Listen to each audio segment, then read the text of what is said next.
संतं हृदयारविन्दे भवं भवानी सहितं नमामि भवं भवानी सहितं नमामि मनोजवमुमा ऋततुल्यवेगं जितेन्द्रियं बुद्धिमतां वरिष्ठं वातात्मजमुवा नरयूतमुख्यं श्रीरामदूतं शरणं प्रपद्ये श्रीरामदूतं शरणं प्रपद्ये मानस भवन में आर्ज जन जिसकी उतारे आरती भगवान भारत वर्ष में गूंजे हमारी भारती हो भद्र भावुद भावनी हे भगवती हे भगवते सीतापते सीतापते गीता मते गीता मते। मगसम मंजिल ग्रुप साहित्यिक मंच के तत्वावधान में आयोजित आज के इस शाश्वत अनुष्ठान की अध्यक्षता कर रहे साहित्य मर्मज्ञ परमादरणीय डॉक्टर निरंजन प्रसाद श्रीवास्तव जी, मंच पर उपस्थित परमादरणीय पूर्व आईपीएस पदाधिकारी सह साहित्यकार डॉक्टर प्रशांत कर्ण जी, मंच पर उपस्थित परमादरणीय हिंदी की विदुषी कवित्री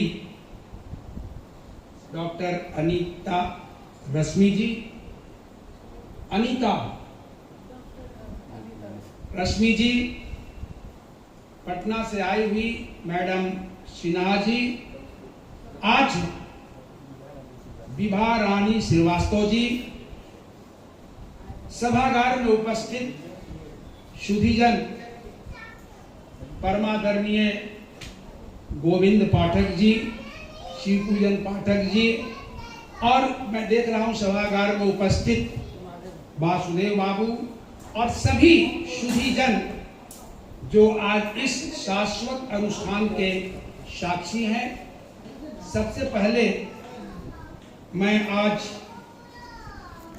इस कृति की लेखिका परमादरणीय डॉक्टर गीता सिन्हा गीतांजलि जी को बधाई देना चाहता हूं कि उन्होंने जिंदगी की डोर आप सबके कर कमलों में समर्पित की है। मित्रों, उससे भी अधिक बधाई के पात्र हैं परमादरणीय बीके सिन्हा जी। मैं तो कहता हूं कि जिसके जिंदगी में गीता है उसके लिए कुछ भी अभीता नहीं है, और बीके सिन्हा के जीवन में साक्षात गीता की प्राप्ति है। मित्रों, गीता एक साथ ज्ञान, कर्म और भक्ति की त्रिवेणी है। आज की गीता सिन्हा की गीतांजलि जी की जिस कृति का लोकार्पण हुआ वह जिंदगी की डोर है। मित्रों, ये कहानी की पुस्तक है और इसमें 79 कहानियां हैं। पहली कहानी जिंदगी की डोर है और अंतिम कहानी ऊपर वाला है। मैं संपूर्ण कहानियों को एक नज़र से देख गया हूँ, लेकिन गीता जी ने पाबंदी लगाई थी कि 10 मिनट से अधिक कुछ नहीं कहेंगे। मैं कोशिश करूँगा उनके आदेश का पालन हो सके। मित्रों, कहानी भारत की प्राचीन विधा है और बचपन में हम लोग दादा दादी से कहानियाँ सुनते रहे हैं, और यदि मैं अतीत में जाऊं तो संस्कृत वाङ्मय में कहानियाँ उपलब्ध हैं, और पहली संस्कृत वाङ्मय की कथा की रचना है पंचतंत्र।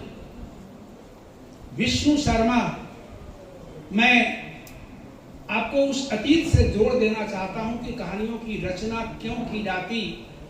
महिला रूपनगर के राजा अमर शक्ति सिंह के 3 नालायक पुत्रों के लायक बनाने के लिए पंचतंत्र की रचना हुई।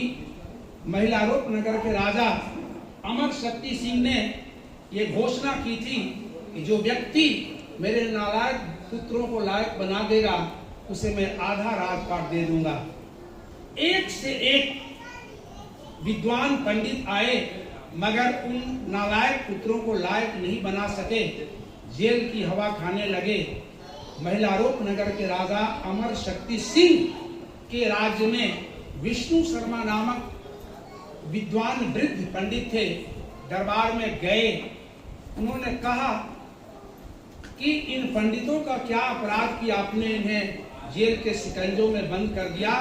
कहा कि ये हमारे पुत्र को लायक नहीं कर सके, इसलिए इन्हें ये दंड मैंने दिया है। विष्णु शर्मा ने कहा कि मैं इन नालायक पुत्रों को 6 माह के भीतर लायक बना दूंगा। पहले आप इन बंदी पंडितों को जेल से मुक्त कीजिए और इन राजपुत्रों को मेरे आश्रम में भेजिए। मित्रों, विष्णु शर्मा ने अपने 3 नालायक बेटों का नाम था उग्र शक्ति, प्रचंड शक्ति, अनंत शक्ति।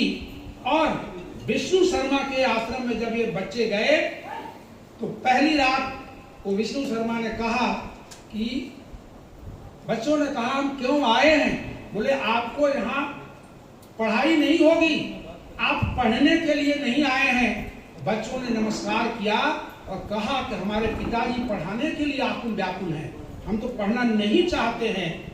आप मेरे परम गुरु हैं। कहा कि आश्रम के हिरण को गिनिए और रात्रि में कहा कि आप क्या सुनना पसंद करेंगे? बच्चों ने कहा यदि कहानी सुना सकें तो सुनाइए। और पंचतंत्र की पहली कहानी शुरू हो गई। मित्र भेद, मित्र लाभ, मित्र संप्राप्ति, काको लुकिए और अपरीक्षित कारक 69 कहानियां पंचतंत्र में हैं। और एक एक कहानियों के माध्यम से विष्णु शर्मा ने उन नालायक पुत्रों को लायक बना दिया। इसलिए कहानी की रचना नालायक को लायक बनाने के लिए की गई थी। मैं कहना चाहूंगा कि जिंदगी की डोर की कहानियां भी उसी संदर्भ की अगली कड़ी है। और हिंदी कहानी का इतिहास इस बात का साक्षी है कि प्रेमचंद कहानी सम्राट माने जाते हैं। और यदि प्रेमचंद को केंद्र में मान करके हिंदी कहानी के उद्भव और विकास को रेखांकित करना चाहें तो प्रेमचंद पूर्व हिंदी कहानी, प्रेमचंद जुगीन हिंदी कहानी और प्रेमचंदोत्तर हिंदी कहानी। तो प्रेमचंद ने हिंदी कथा जगत को जिस सामाजिकता से जोड़ा था, जिस यथार्थ से जोड़ा था, उसी कड़ी की अगली कहानी जिंदगी की डोर है। मित्रों, प्रेमचंद ने सामाजिक समस्याओं को अपनी कहानियों में उपस्थापित किया कि पंच में परमेश्वर का वास किया, बड़े घर की बेटी में टूटते परिवार को बचाया था, नमक के दारोगा में ईमानदारी का ताना बाना बुना था। कुछ इसी प्रकार का ताना बाना जीवन की डोर में गीता सिन्हा गीतांजलि ने भी बुना है। आज की सबसे बड़ी जो समस्या है वह तिलक दहेज की समस्या है। प्रेमचंद ने निर्मला में उसकी चर्चा की। जिंदगी की डोर की नायिका नंदिता की शादी एक ऐसे परिवार में होती जिसके होने वाले ससुर पहले तो कहते हैं कि मुझे तिलक की जरूरत नहीं है, लेकिन नंदिता की होने वाली सास कहती हैं कि लड़के की शादी और गहने नहीं, तिलक नहीं और तमाम चीजें जब नंदिता के कानों में पड़ती, नंदिता कहती है कि मैं ऐसे संबंध को स्वीकार करना नहीं चाहती जहां तिलक की मांग हो। और तब नंदिता एमएससी पास, डीएवी की शिक्षिका है, अपने पैरों पर खड़ी है। उसके पिता चटर्जी साहब शादी जब तय करते हैं तो तिलक के अभाव में, दहेज के अभाव में नंदिता कहती कि मैं उस परिवार में विवाह नहीं करूंगी। और नंदिता ने उस लड़के से विवाह किया, रोहन राय से, जो उसके कॉलेज के समय का साथी था। जिंदगी की डोर, नंदिता ने कहा, उस समय टूटा हुआ था, कहा रोहन मैं अपनी जिंदगी की डोर तुम्हें सौंप रही हूं। और रोहन ने कहा कि नंदिता मैं भी अपने जिंदगी की डोर तुम्हें समर्पित कर रहा हूं। इसलिए प्रत्येक व्यक्ति के जीवन में जिंदगी की डोर, पति की डोर पत्नी के हाथों में है और पत्नी की डोर पति के हाथों में है। इसलिए जीवन की गाड़ी पति और पत्नी के सामंजस्य पूर्ण ढंग से चल सकती है।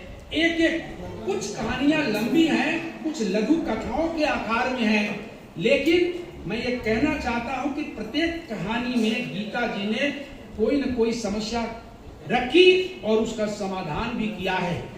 माँ इस धरती की अनमोल मूर्त होती है। माँ पर केंद्रित इस संकलन में 7 कहानियां हैं। 7 माँ से पड़ोसन माँ, सौतेली माँ, अपनी माँ, तमाम रचनाओं में, और माँ का कोई विकल्प इस संसार में नहीं है। इसलिए माँ संसार की ऐसी मूर्त है जिसके हृदय में अपनी औलाद के लिए कभी कुछ भी नकारात्मक नहीं है। एक इंटरव्यू में मैंने पूछा था कि बताओ, एक उम्मीदवार ने कहा कि मैं आपसे क्या पूछूं। उन्होंने कहा भाषा विज्ञान पढ़ करके आई हूं, milky white milky height career bright उम्मीदवार थी। मैंने कहा भाषा विज्ञान बहुत कठिन है, लेकिन वो महिला आत्महत्या करने के लिए तत्पर थी। मैंने कहा कि अगर भाषा विज्ञान पढ़ के आई हैं तो आप बता दीजिए कि माँ और बाप में क्या अंतर है। उन्होंने कहा एक स्त्रीलिंग है, एक पुल्लिंग है। मैंने कहा ये बायोलॉजिकल अंतर है। उन्होंने कहा एक चोटी रखती है, एक नहीं रखता है। मैंने कहा फिजिकल अंतर है। भाषा विज्ञान की दृष्टि से बताइए कि माँ और बाप में क्या अंतर है, वो नहीं बता सकी। मित्रों, एक ही अंतर है, जब माँ कहते हैं तो आपका चोंच खुल जाता है, माँ बाप बंद। आप उच्चारण करके देख लीजिए, माँ अर्थात इस सृष्टि की उस रचना का नाम माँ है जिसके हृदय में कभी अपनी औलाद के लिए ना नहीं है। संस्कृत में माँ का अर्थ होता है नहीं। प्रमाण नहीं हो तो गीता उलट लीजिए, कर्मण्येवाधिकारस्ते माँ फलेषु कदाचन माँ कर्म फल हेतुर्भो माँ ते संगस्त्व कर्मणि। इसलिए माँ मतलब नहीं। अपनी संतान के लिए दर्जनों उदाहरण इतिहास में भरे पड़े हैं। भगवान श्री कृष्ण ने गोपियों के मक्खन खाए, हंडी फोड़ी। गोपियां जब यशोदा के आवास पर उलाहना के लिए गई तो यशोदा जी डंडे लेकर खड़ी हो गई तो कहा कि मेरा लल्ला तेरे घर जाएगा, मैं नंद रानी। भगवान श्री कृष्ण हंस रहे हैं कि अच्छा झगड़ा लगा है। इसलिए माँ से संबंधित 7 कहानियां इस संकलन में हैं। इसलिए और छोटी भाषा संबंधी कुछ त्रुटियां हैं जो अगले संस्करण में सुधार लेंगी, लेकिन मैं केवल ये निवेदन करना चाहता हूं कि जिंदगी की डोर के माध्यम से उन्होंने संपूर्ण मानव समाज को मानव जिंदगी की डोर सौंपी है। ये कहानियां आपके भीतर संस्कार पैदा करती हैं, आचार पैदा करती हैं, विचार पैदा करती हैं, और मनुष्य की जिंदगी का सुधार तो आचार विचार और संस्कार से ही होता है। एक पंचतंत्र ने महिलारोप नगर के राजा तीनों उग्र शक्ति, प्रचंड शक्ति और अनंत शक्ति को लायक बना दिया। इन कहानियों से गुजरने वाला आज हर घर में अनंत शक्ति, प्रचंड शक्ति पैदा हो रहे हैं। तब समस्या केवल एक की थी और आज समस्या घर घर की है। इसलिए मैं समझता हूं कि जिंदगी की डोर पंचतंत्र की अगली प्रस्तुति है।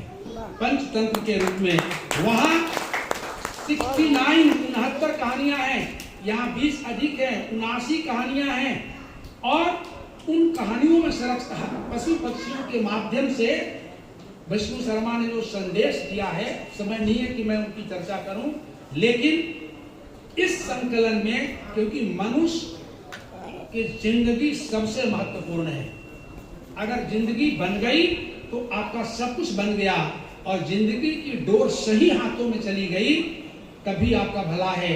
इसलिए पति और पत्नी दोनों की डोर एक दूसरे के हाथ में है। मैं समझता हूं कि इस संकलन की कहानियां आपके लिए संजीवनी का काम करेंगी। मैं गीता सिन्हा गीतांजलि जी को बधाइयां देना चाहता हूं और मैं परमपिता परमेश्वर से प्रार्थना करता हूं कि मिले सदा शुभ हर्ष आपको, मिले सदा शुभ हर्ष आपको, नहीं कभी आए अपकर्ष। सतत सुधा साहित्य प्रवाहित, लिखे लेखनी यश उत्कर्ष, लिखे लेखनी यश उत्कर्ष। विद्या कोमल जी खड़ी हो गई हैं, मैं समझ गया।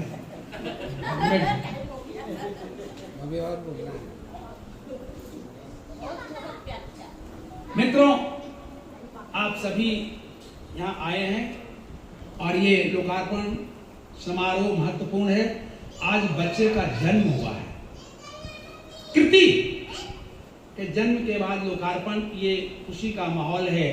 आप सब से मेरी गुजारिश है कि जिंदगी को जीने वाले, जिंदगी को जीने वाले, दुख दर्द पीने वाले, जिंदगी बिताओ मत या मन यहाँ मार कर। जिंदगी की डोर है कि जिंदगी बिताओ मत मन यहाँ मार कर। अब मिले जो भी धूप शीत, करना सभी से प्रीते, जिंदगी के राहगीर रोना मत हार कर।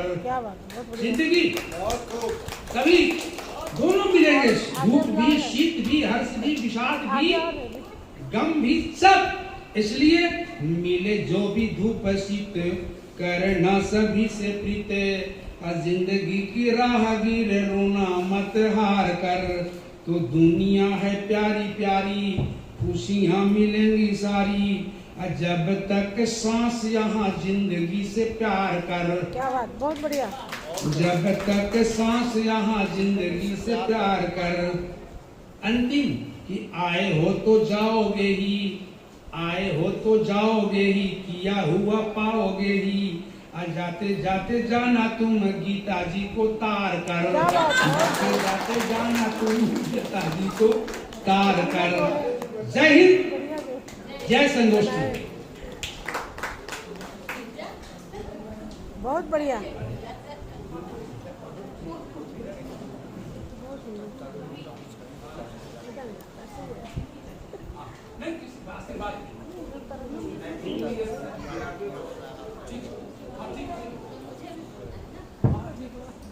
बहुत बहुत धन्यवाद सर।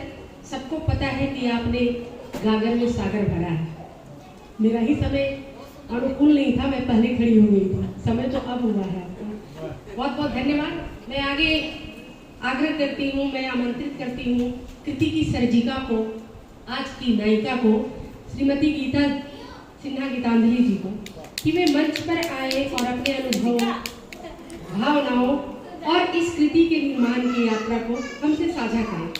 आपके हाथ में है जीवन की डोर, सब जानेंगे आज जीवन की डोर। आइए, स्वागत है।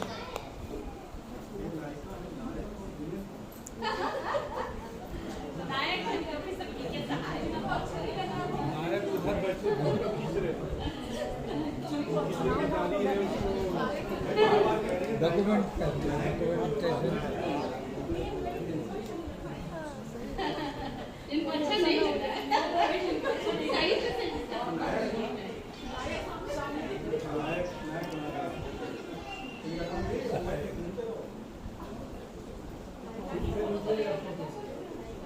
कहानी के बारे में थोड़ा बोलूं।